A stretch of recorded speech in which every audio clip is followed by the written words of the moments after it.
Hi, it's time for another verb of the day. Today's verb is grow. Let's look at some definitions. The first meaning for grow is to undergo natural development by increasing in size and changing physically. So this meaning might apply to adults or people growing into adulthood, but it could also apply to things like plants or animals. The second meaning for grow is to increase or become larger or greater over a period of time. Unfortunately, each day, as I watch the news, I hear about the number of coronavirus or COVID-19 cases growing. So that would fit that definition, increasing or becoming larger. The third definition is to become gradually. So this meaning you might not hear as often, but someone might describe growing to like something new. I've heard someone talk about growing braver. Those things would apply to that particular meaning. Grow is an irregular verb. If we want to make the progressive form, all we need to do is add ing, but the past tense has a different spelling. It's G-R-E-W, and we pronounce it grew. The participle is also different. It's grown. Okay? Let's look at some phrasal verbs next. Now, I want to point out there are many different phrasal verbs that fit with grow, and some of the ones I'm going to give you also have other meanings, but I tried to pick out some of the more common ones that I hear or see as I'm reading. The first phrasal verb we're going to look at is grow apart, and it means to become separate in thought, feeling, or way of life. Here's an example of that. They were best friends in high school, but they grew apart when they went to different colleges. Sometimes that will happen over life. We'll have friendships where people just grow apart. Didn't have a fight or falling out, just went different directions. Another phrasal verb you might hear is grow back, and it means to grow again to the length or height it was. Here's an example of that. She lost her hair while undergoing treatment, but it grew back. So it just means her hair returned to its normal length. The next phrasal verb we're going to look at is grow into, and it means to become accustomed to. Here's an example of that. You have grown into this new job. So perhaps when this person took the new role, maybe they didn't know all the particular skills, but they're learning and growing in this role. The next phrasal verb we're going to look at is grow together. This is sort of the opposite of grow apart that we just talked about.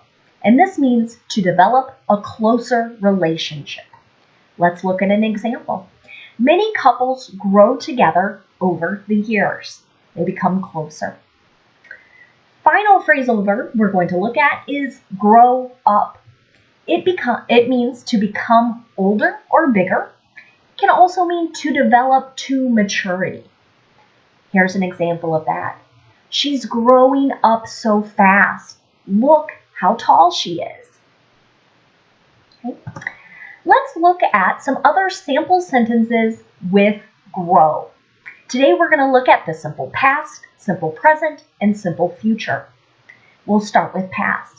Here in the affirmative, we're going to use the irregular form in the past tense of grew.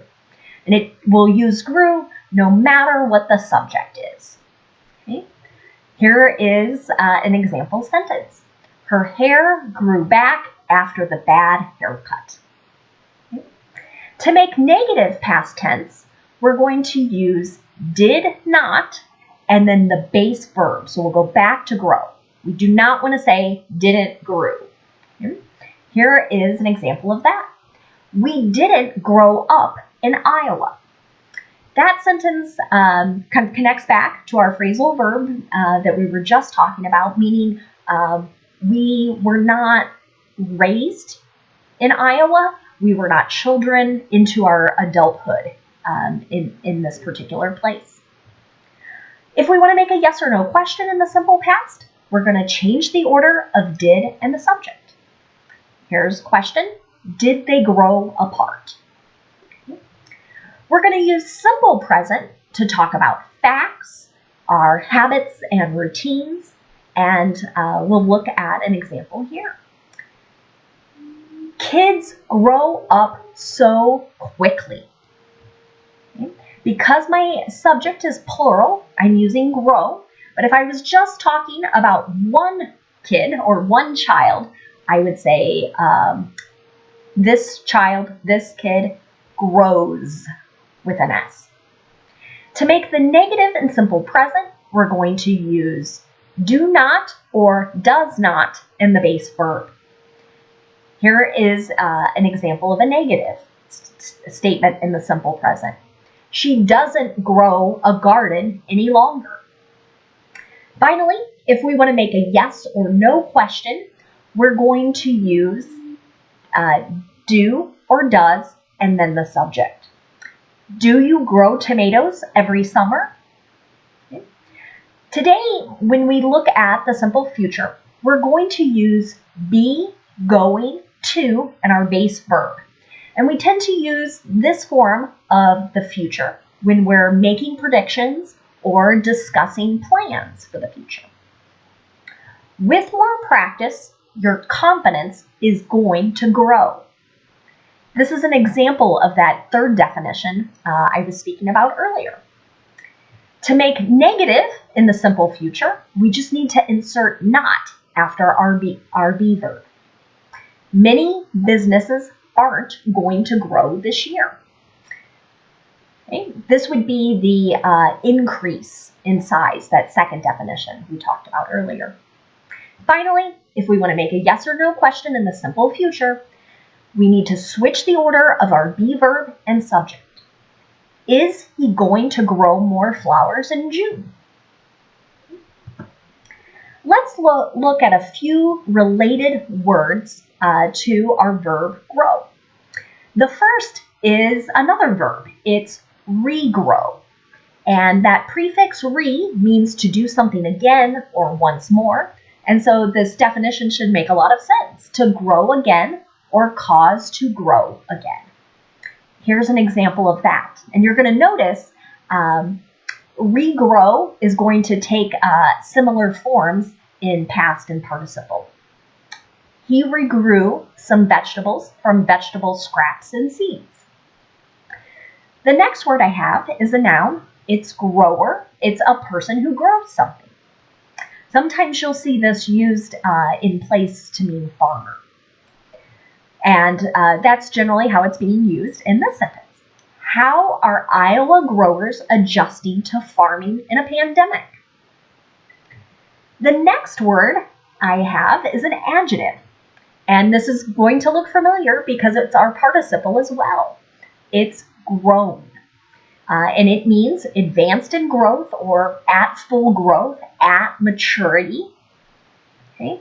So you might be able to tell that this is an adjective because it's coming before a noun, or you might see it after a be verb. So that's how it is in this sentence. When you are grown, you will understand why we had rules. This is a sentence I think I heard my parents say quite often when I was a child. And the last related word I have for you is grown up. I'm using this as a noun to just mean adult. So here it is in this sentence. The grown-ups are talking in the kitchen. We could insert the word adults in place there, and it would have the exact same meaning. Thank you so much for tuning in today. I hope you will try out using these words in your writing or speaking this week. Have a great day.